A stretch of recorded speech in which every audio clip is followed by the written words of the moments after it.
What's up, THS? I'm Mrs. Smith from the library.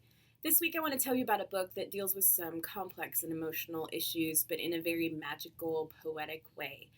This is the story of two teenage girls, once strangers, who are brought together once a family secret, decades-long family secret, is revealed after a tragic accident.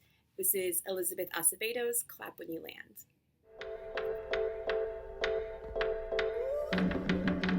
The first narrating character that we meet in this story is named Camino. She's a 17-year-old girl who lives in the Dominican Republic with her aunt. She lives for the summertime when her dad visits from the United States for a few months. And at the beginning of the story, she's actually on her way to the airport to pick him up for this visit. When she arrives at the airport, she sees masses of people just like crying and weeping, and she realizes quickly that something has gone very wrong. Meanwhile, in New York, a girl about the same age named Yahira is being pulled out of class, called down to the office where her mom is waiting to tell her that the plane that was taking her dad on his annual business trip to the Dominican Republic has crashed, and her father has died. These two girls are strangers. They don't know each other. They live in different countries, but they are about to find out that they're connected through the parent that they each lost, and they have the same dad, which is a secret that he's managed to keep for their entire lives. The author of this book is Elizabeth Acevedo. She's one of our favorites.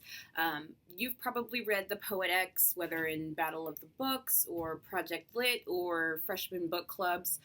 We like to keep that book in circulation here because it's really incredible. Everything Elizabeth Acevedo writes is incredible, including Clap When You Land.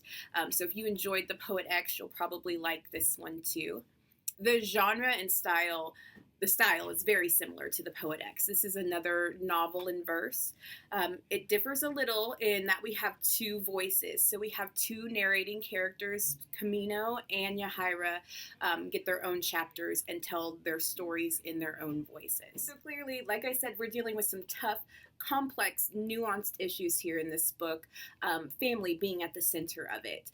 What does it mean to be a good daughter? What does it mean to be a good sister, a good father, a good husband?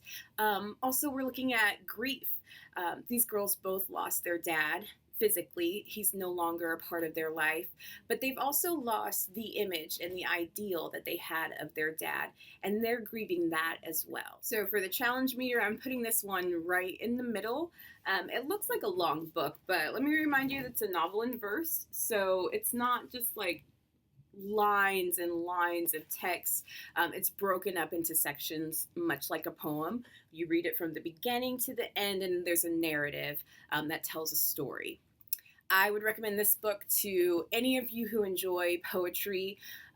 If you're a ninth grader and you are really feeling this spoken word unit that you're in right now, Elizabeth Acevedo is a good author that's going to help you branch out into other genres. So the Poet X, if you read that and liked it, or you haven't read that one yet, either of those two books are going to be a good fit for you. When you're ready to check out this book or another book that might be down here in the library, you can come see me with an e-haul pass, or you can use the library website from anywhere at any time to request a book, and I will deliver it to you in your classroom as soon as it's available. That's all I have for you for this week. I will be back again with some more book talks for you from our library. Take care. Bye-bye.